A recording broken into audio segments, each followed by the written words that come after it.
Hello students, welcome to you all. आइए बेटा, after completing our first chapter of class 12 NCERT, we are headed towards the next and the second chapter. आपको एकदम अच्छे से समझ में आ गया बेटा पहला चैप्टर, जिसमें हमने रिप्रोडक्शन इन ऑर्गेनिजम्स के अलग अलग केसेस समझाए, अलग अलग पॉइंट्स आपको असेक्सुअल समझा दिया, वेजिटेटिव समझा दिया और सेक्सुअल रिप्रोडक्शन भी एक्सप्लेन कर दिया है। क्लियरली आप उसको समझ गए हैं। अब हम अपने डिस्कशन को आगे लेकर चलते हैं और सेकेंड चैप्टर जो एनसीईआरटी का है उसको एक बार ध्यान से समझते हैं कि उस चैप्टर में हमारे पास क्या क्या है पढ़ने को। जो सेकेंड चैप्टर है ये एक इंपॉर्टेंट एस्पेक्ट है, एक इंपॉर्टेंट चैप्टर है, इस बात का ध्यान रखेंगे। और इस चैप्टर में, इस सेकेंड चैप्टर में हमें जो पढ़ना है, हमारा जो सिलेबस कंटेंट है वो बहुत ही स्पेशलाइज्ड डिफाइंड कंटेंट है। तो वन बाय वन हम इस चीज को इस तरीके से क्लैरिफाई करेंगे कि क्या क्या हमें इसमें समझना है। तो आइए बेटा हम स्टार्ट करते हैं कि किस तरीके से हम इस कंटेंट को यहां पर कंप्लीट कर पाएंगे, है ना। तो जब भी आप पहले चैप्टर का कंटेंट देखते हैं तो उसी को आगे बढ़ा करके हम सेकेंड चैप्टर का कंटेंट लेते हैं, है ना बेटा। ये बड़ा ही स्पेशल चैप्टर है, बड़ी सारी चीजें डिफाइन करने को मिलेंगी। तो वन बाय वन हम एक एक करके इन सभी पर डिस्कशन कर लेते हैं। तो आइए शुरू करते हैं अपना दूसरा चैप्टर एनसीईआरटी का क्लास 12। ठीक है बेटा। So I am here to explain this content.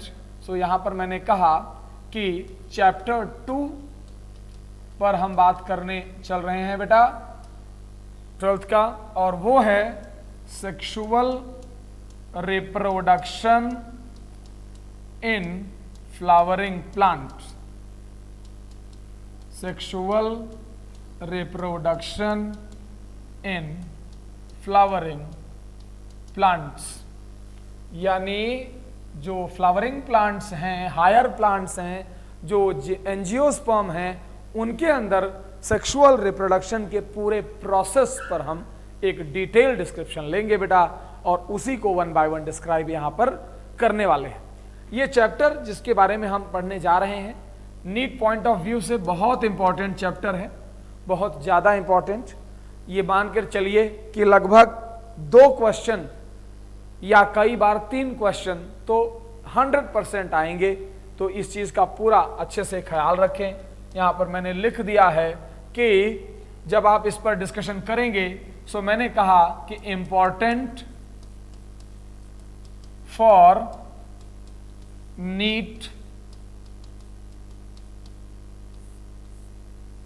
के एग्जाम के लिए बहुत इंपॉर्टेंट चैप्टर है। 2 to 3 questions you will get, 2 to 3 questions आपको यहां पर इस चैप्टर से नीट एग्जामिनेशन में मिलते ही हैं। आप अलग अगर पिछले पैटर्न्स देखें, 10 इयर्स का भी अगर पैटर्न आप देखें तो आपको पता चलेगा कि 10 इयर्स में, अगर लास्ट के 10 इयर्स की बात करें तो इस चैप्टर के जो क्वेश्चंस की लिस्ट मिलेगी आपको, at least you will get 40 questions from this chapter. कि एक बार, एक दो बार ज़्यादा आ गए, कभी 3 आ गए, 2 आ गए, लेकिन 2-3 जरूर इस चैप्टर से बने रहते हैं। तो एक इंपॉर्टेंट चैप्टर ये भी रहेगा। अब जब हम इस चैप्टर में आगे बढ़ते हैं बेटा, तो हम ये कहते हैं कि ये जो पूरा चैप्टर है किस तरीके से वर्क करेगा, कि इसमें कुछ पॉइंट्स हैं, सिलेबस है, जो मैं चाहता हूं कि आप जरा ध्यान से समझ लें। इस चैप्टर में सबसे पहले हमें समझना है कि फ्लावर क्या होता है। हमें क्या समझना है कि फ्लावर क्या होता है। आप जानते हैं फ्लावर बहुत ही फैसिनेटिंग ऑर्गन है, प्लांट्स में रखा हुआ है। तो इस तरीके से जब भी हम बात करते हैं तो आप ये कहते हैं कि फ्लावर बहुत ही इंटरेस्टिंग पार्ट है, तो उसके साथ हम इस पर जरूर समझ सकते हैं चीजों को, और कह सकते हैं कि फ्लावर के साथ ये चीजें आगे और कैसे समझाई जाएंगी। इसके बाद जब हम थोड़ा आगे बढ़ेंगे बेटा, तो हम बात करेंगे pre fertilization structure and events. Pre fertilization structure and events, ये हमारा दूसरा पॉइंट होगा इस चैप्टर में समझना। हम इसमें सारी बातें समझेंगे कि मेल सेक्स ऑर्गन क्या होते हैं, फीमेल सेक्स ऑर्गन क्या होते हैं, उनके अंदर इवेंट्स क्या क्या होते हैं, गैमीट फॉर्मेशन क्या होता है, पॉलिनेशन क्या होता है, ये सारी चीजें हम यहाँ पर समझेंगे।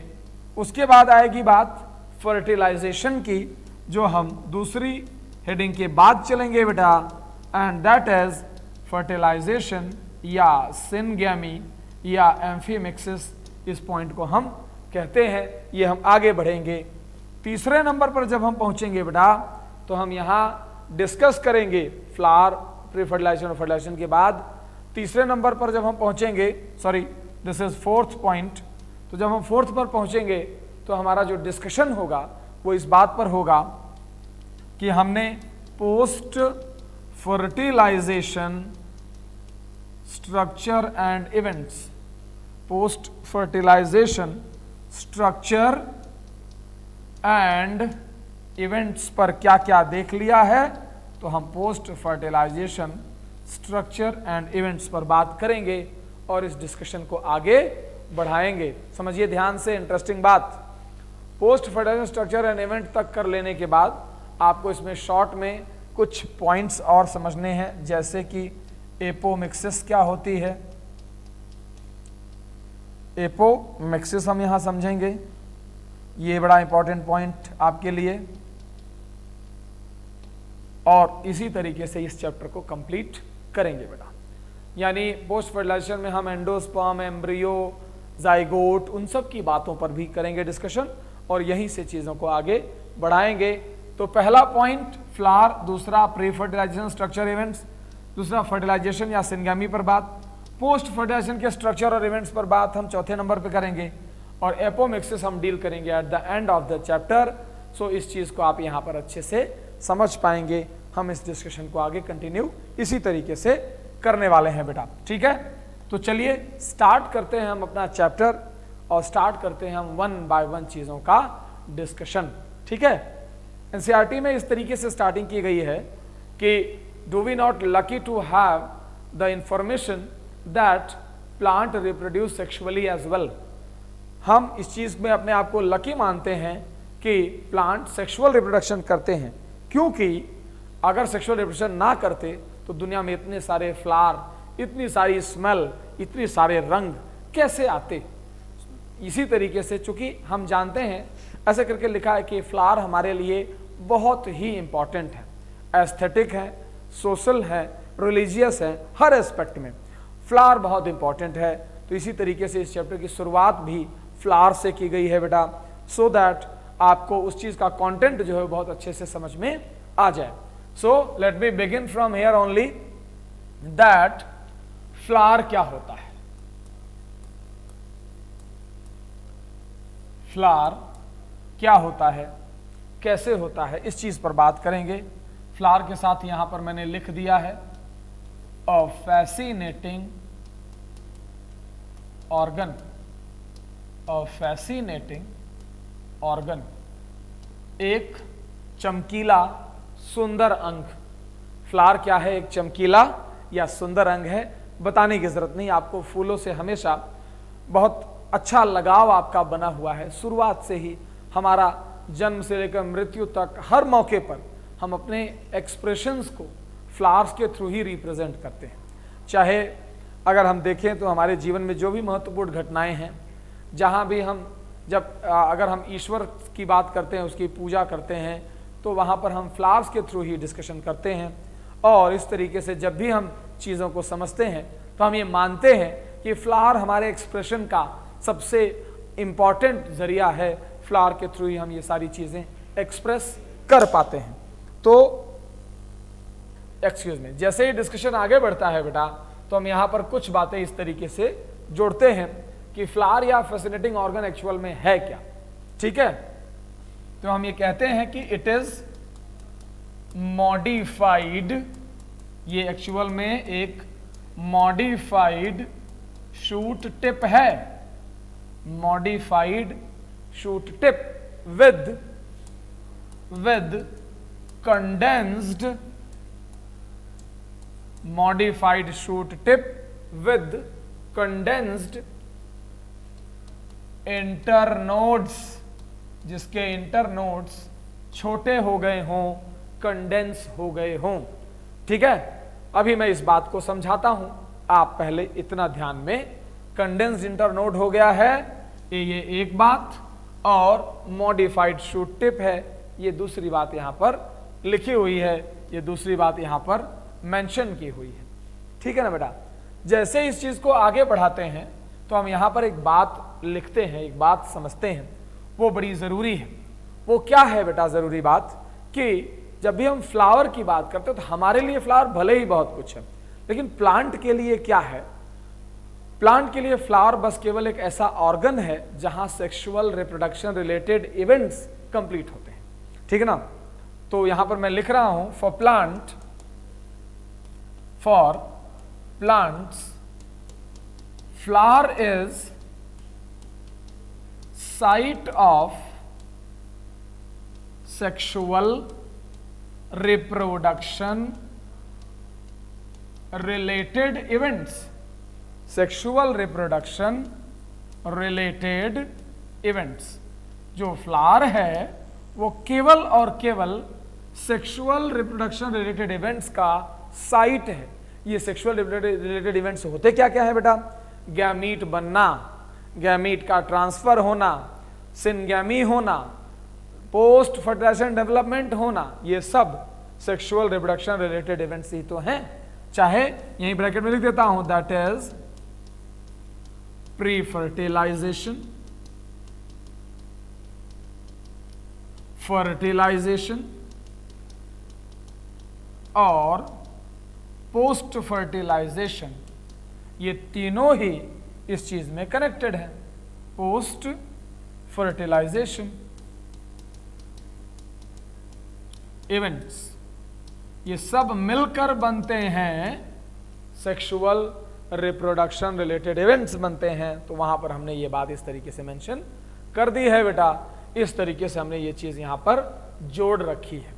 जब जब आप इन बातों को क्लियर करते हैं, जब जब आप इन बातों को समझाते हैं, सो हमें दो तीन चीजें यहां पर क्लैरिफाइड हो जाती हैं। फ्लावर में हमने एक बात ये करी कि पहले नंबर पे लिखा मॉडिफाइड शूट टिप। फ्लावर की इससे अच्छी डेफिनेशन हो ही नहीं सकती कि मॉडिफाइड शूट टिप होती है, उसी को फ्लावर कहते हैं। मैं समझाऊंगा अभी कैसे। दूसरा मैंने समझाया कि फ्लावर प्लांट के लिए कैसे इंपॉर्टेंट है। प्लांट के लिए फ्लावर इसलिए इंपॉर्टेंट है क्योंकि वही साइट है सेक्सुअल रिप्रोडक्शन रिलेटेड इवेंट्स की। और वो इवेंट्स कौन से हैं? प्री फर्टिलाइजेशन है, फर्टिलाइजेशन है और पोस्ट फर्टिलाइजेशन इवेंट्स हैं। तो इसीलिए हम ये कहते हैं कि वो बहुत इंपॉर्टेंटली उसके साथ कनेक्टेड है, उसके साथ जुड़ा हुआ है। जब आप यहाँ पर और चीज़ों को जोड़ते हैं और चीज़ों को समझते हैं तो यहाँ क्या क्या पॉइंट आ सकते हैं, ज़रा उनको ध्यान दीजिए आप, है ना बेटा। सो जब हम और बातों पर बात कर रहे थे तो हमने क्या बात करी कि these are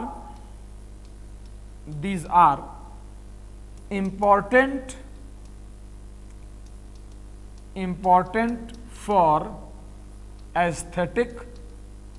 हमें फ्लावर देखकर अच्छा लगता है, ब्यूटी के लिए, पीस के लिए। एस्थेटिक, रिलीजियस, चाहे गॉड से कोई प्रे करना हो, चाहे शादियों में आप देखते हैं वहाँ पर फ्लावर का बड़ा इंपॉर्टेंट रोल है। इवन जब आप किसी की मॉर्निंग में कभी होते हैं, कोई किसी की डेथ हुई है तो वहाँ पर भी फ्लावर हम उसको चढ़ाने जाते हैं।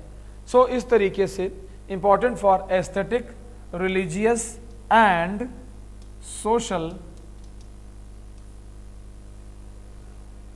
एप्लीकेशंस, इनके साथ साथ जो इनके अलग अलग यूजेस हैं, ये सब एनसीईआरटी की लाइनें हैं। इसको आप वहां पर भी देख सकते हैं, इसलिए मैंने उन सब बातों का जिक्र यहां आपके सामने कर दिया है। ठीक है बेटा, तो इस चीज को जरूर ध्यान में यहां पर रखें। आइए मैं आपको ये पहला वाला पॉइंट समझाता हूं कि फ्लावर मॉडिफाइड शूट कैसे हैं, कंडेंस्ड इंटरनोड क्या होता है, इस चीज को आपको यहां पर कनेक्ट कराता हूं। जब आप इस बात को जोड़ेंगे तो ऐसे करके जोड़ेंगे बेटा कि सपोज कीजिए कि एक यहां पर मैंने आपसे कहा कि एक स्टेम है, मैंने आपसे कहा कि यहां पर एक स्टेम है, इस तरीके से ये उसमें नोड्स बने हुए हैं। ठीक ना बेटा, ऐसे करके उसमें नोड इंटरनोड दिख रहे हैं। आप भी जानते हैं कि इनके नोमेनक्लेचर में हम इन पैटर्न्स का यूज करते हैं। तो जब ये नोड इंटरनोड दिख रहे थे बेटा, तो इसमें मैंने बेसिक आइडिया एक तरफ से लिया, यहां पर 2 पत्तियां बनाई, दिख रहा होगा ये, यहां पर मैंने 2 पत्तियां ड्रॉ करी। फिर मैंने बेटा यहां पर भी 2 पत्तियां ड्रॉ करी। फिर मैंने बेटा यहां पर भी 2 पत्तियां ड्रॉ करी। इनको लास्ट में इस कलर को लेते हैं। यहां पर मैंने यहां ये 2 पत्तियां इस तरीके से यहां ड्रॉ करी और 2 पत्तियां हमने यहां के लिए भी ले रखी।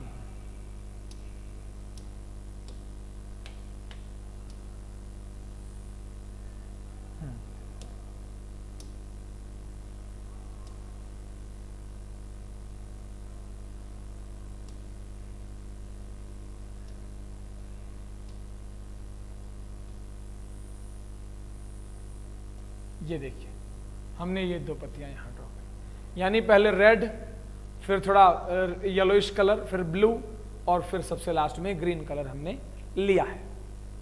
कुछ टाइम के बाद ऐसा होता है बेटा कि अगर इस तरीके से चीजें आगे बढ़ी तो हम यहां पर ये कहते हैं कि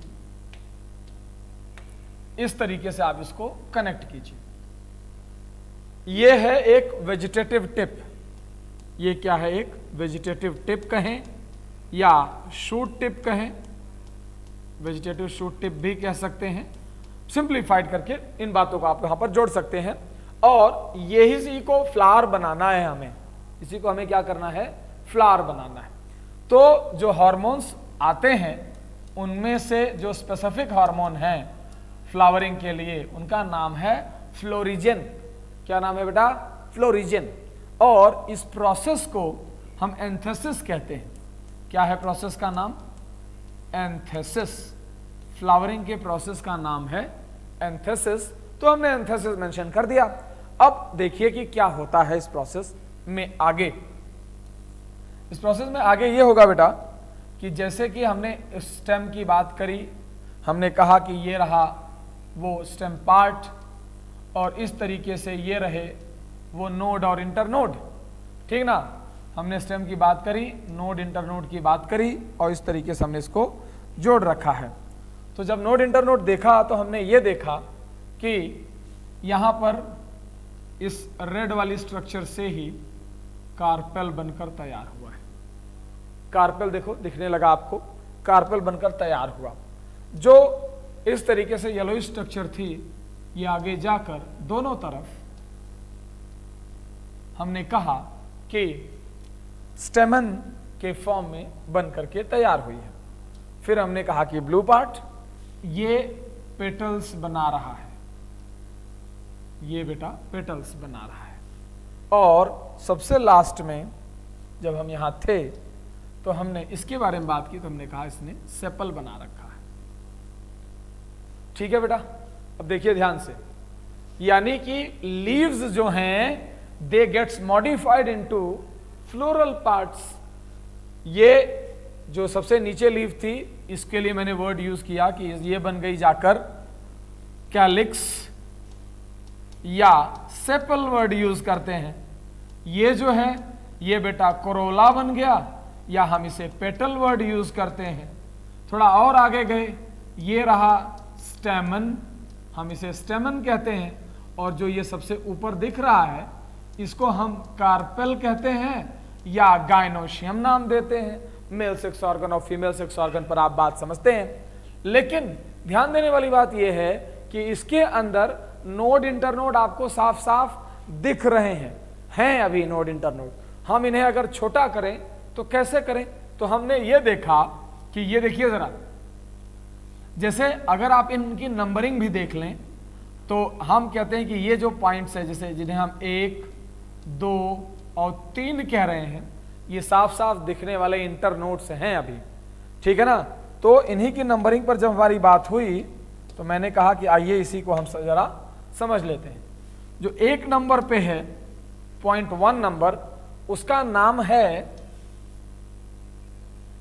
एंथोफोर। नाम है बेटा एंथोफोर। उसके बाद जो 2 नंबर पे है उसका नाम है एंड्रोफोर, उस इंटरनोड का नाम है एंड्रोफोर। और जो 3 नंबर पे है उसका नाम है गाइनोफोर। यानी इन इंटरनोड्स के नाम भी हैं एंथोफोर, एंडोफोर, गाइनोफोर। अगर इसी फ्लावर में हमने कहा कि इंटरनोड कंडेंस हो जाए तो कैसा रहेगा, तो यहां मैंने लिख दिया कि इंटरनोड कंडेंस, इंटरनोड कंडेंस हो जाए तो कैसे काम करेगा ये, तो इस तरीके से आप इस बात पर आ जाइए। हमने यहां पर बाकायदा एक फ्लोरल बेस तैयार किया जिसे रिसेप्टिकल कहते हैं। थोड़ा और आगे बढ़े तो एक एक करके हमने चीजें रखनी शुरू करी। सबसे पहले हम बात करेंगे ओवरी की। ध्यान रहे बेटा, सबसे पहले हम किसकी बात करेंगे, कार्पेल रखने की। कार्पेल से थोड़ा और आगे बढ़े तो हमने तुरंत ही यहीं से नीचे दोनों स्टेमन ड्रॉ कर दिए। थोड़ा और आगे बढ़े तो हमारे पास पेटल ड्रॉ करने का अभी सेटअप है। ब्लू कलर से मैंने यहां पर आपके फ्लावर का पेटल बना दिया है। और सबसे एंड में we have sepal with us. अब देखिए सारे पार्ट जब श्रिंक हो गए, सारे इंटरनोड जब गायब हो गए, तो देखिए किस तरीके से है ये बन गया कि नहीं। यानी हमें इनके पार्ट्स के नाम तो पहले से ही रखे थे। This part is unique for us, तो हम इस पार्ट का नाम यहां पर रख लेते हैं। ये जो पार्ट है that is called as thalamus या रिसेप्टिकल। ये भी एक्चुअल में कंडेंस्ड स्टेम ही है जिस पर ये सब कुछ रखा हुआ है। तो ध्यान दीजिए जरा कि फ्लावर का बनना वेजिटेटिव टिप से या शूट टिप से ही शुरू होता है। उसके हार्मोन्स जो होते हैं उसको हम फ्लोरिजन कहते हैं, और वो आकर के यहाँ इस तरीके से कन्वर्ट करते हैं चीज़ों को, और थोड़ी देर में ही ये श्रिंकिंग हो जाती है। हमारे पास इस बात के प्रूफ भी हैं, क्योंकि बहुत सारे ऐसे फ्लावर भी हैं इस दुनिया में जिनमें आप देखेंगे तो ये नोट्स और इंटरनोड साफ साफ दिखते रहते हैं। तो हमने वहां से इस बात का अंदाजा लगाया है कि ये स्टोरी इसके लिए करेक्ट रहेगी। जब आप थोड़ा और आगे चलते हैं तो आप इसमें ये समझते हैं बेटा कि फ्लावर का ये पूरा प्रोसेस है। एनसीईआरटी में लिखा है कि very early before appearance of the flower, flower के दिखने से बहुत पहले ही हार्मोनल चेंजेस होकर फ्लावर का बनना जो है वो इंड्यूस करते हैं, फ्लावर के बनने की प्रोसेस को कंप्लीट करते हैं। ठीक है ना बेटा। तो इस दौरान जब ये फ्लावरिंग हो रही है तो कैसे हो रही है, हमने कहा कि लीफ ने एंटेना लिया, फाइटोक्रोम नाम के हार्मोन है, फ्लोरिजन बनाते हैं और ये प्रोसेस आगे बढ़ती है। ये पूरी की पूरी प्रोसेस आप क्लास 11th में पढ़ चुके हैं। मैं एक बार आपको समराइज करता हूं। सपोज करिए कि दिस इज वेजिटेटिव टिप। ये क्या है बेटा, ये एक वेजिटेटिव टिप है। यहां पर हमने कहा कि लीफ इस तरह से लगी हुई है, ये स्टेम का कंटिन्यूएशन इस तरीके से बना हुआ है। जब आप देखते हैं तो आप ऐसे करके देखते हैं कि मान लीजिए यहां पर सूरज है और इसकी चमक जो है सूरज की वो यहां पर पड़ रही है ना बेटा। तो जब सूरज की चमक यहां पर पड़ रही है तो उसमें हम ये देखते हैं कि जो इंपॉर्टेंट पॉइंट है वो क्या है, वो ये है बेटा कि यहां पर एक स्पेशल हार्मोन होता है जो लाइट को रिसीव करता है, नाम है फाइटोक्रोम। अब ये फाइटोक्रोम जब आगे बढ़ता है तो ये किसी दूसरे सब्सटेंस को एक्टिवेट करता है। वो सब्सटेंस यहां पर है, उसको बोलते हैं फ्लोरिजन। ये फाइटो हार्मोन फ्लोरिजन को एक्टिवेट करता है और ये फ्लोरिजन यहां से बढ़ता है, ऊपर जाता है और वेजिटेटिव टिप तक पहुंचता है। ये जो फ्लोरिजन वेजिटेटिव टिप तक गया है, बाद में हम ये कहते हैं कि इसी फ्लोरिजन को, ये जो फ्लोरिजन यहाँ गया है, इसी फ्लोरिजन की वजह से ही ये वेजिटेटिव टिप आगे जाकर फ्लोरल टिप में कन्वर्ट हो जाती है। इस फ्लोरिजन की वजह से, जो मैंने आपको अभी थोड़ी देर पहले डायग्रामेटिक प्रेजेंटेशन में बात समझाई। सो कहने का मेरे क्या मतलब है कि फ्लावरिंग के लिए रिस्पॉन्स कौन लेता है? लीफ। ठीक है, तो leaf can be called as antenna of flowering और not. So leaf taking response from sunlight, और फिर उनसे जो एक्टिवेट होता है वो फाइटो हार्मोन है। फाइटो हार्मोन किसकी एक्टिवेट करता है? फ्लोरिजन को। फ्लोरिजन ट्रेवल करके लीफ से टिप तक जाता है और बाद में जाकर टिप को, वेजिटेटिव टिप को फ्लोरल टिप में या फ्लावर में कन्वर्ट कर देता है। ये प्रोसेस बहुत पहले से स्टार्टेड रहती है। तो इस तरीके से आप इसका एक एक्सप्लेनेशन जान सकते हैं, इसको इस तरीके से यहाँ पर कनेक्ट कर सकते हैं। जब आप थोड़ा और आगे बढ़ते हैं तो आप कहते हैं कि फ्लावर को एक डिस्क्राइबिंग ऑर्गन के फॉर्म में जरा समझना बहुत जरूरी है। ठीक है बेटा, so let me begin from here और देखते हैं कि हम फ्लावर में और क्या क्या समझ सकते हैं। मैंने आपसे कहा कि फ्लावर जो कि एक मॉडिफाइड शूट है, वो इस तरीके से वर्क करना चाहिए बेटा। फ्लावर क्या है? एक मॉडिफाइड शूट है। तो इसमें हम ये मानते हैं कि फ्लावर में दो तरह की, बेसिक आइडिया लीजिए, हम ये मानते हैं कि फ्लावर में दो तरह की लीफ बन सकती हैं। दो तरह की लीफ जनरली फ्लावर में बना करती हैं। ठीक है, पहले नंबर पर हम लिखते हैं इसेंशियल वॉल। पहले नंबर पे हम लिखते हैं इसेंशियल वॉल। लीफ के वॉल समझिए क्या है? जैसे लीफ एक होती है तो लीफ की पूरी रिंग, उसके पार्टनर्स, उसके जो भी मेंबर्स हैं, लीफ को सबको मिला देते हैं तो उसको वर्ल बोलते हैं। तो सबसे पहले इसेंशियल वर्ल, और दूसरी तरफ हम लिखते हैं non essential whorl. Non essential whorl, जो नॉन इसेंशियल वर्ल है उसका ऐसे कहा जाता है कि इनडायरेक्ट रोल है। इनडायरेक्ट रोल इन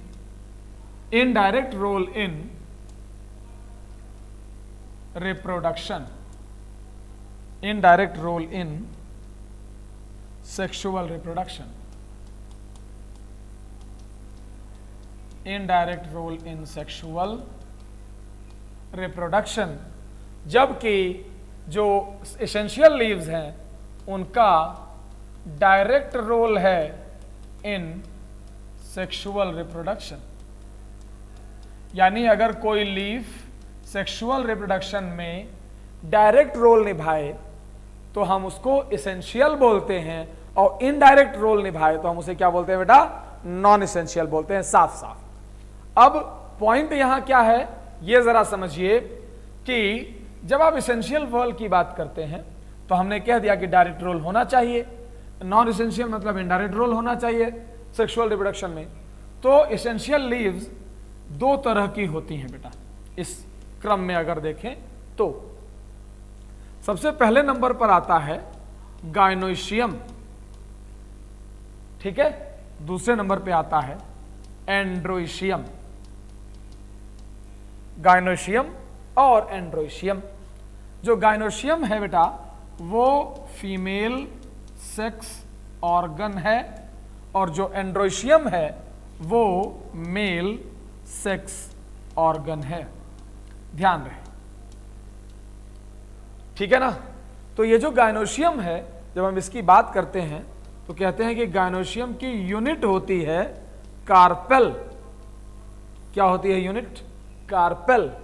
और जो एंड्रोशियम है जो उसकी यूनिट होती है, गायनोशियम पूरे को कहते हैं, और जो इसकी यूनिट होती है उसका नाम है स्टेमन। ठीक है बेटा, इसका नाम क्या है? स्टेमन। इसका नाम है कार्पेल। कार्पेल के तीन पार्ट होते हैं।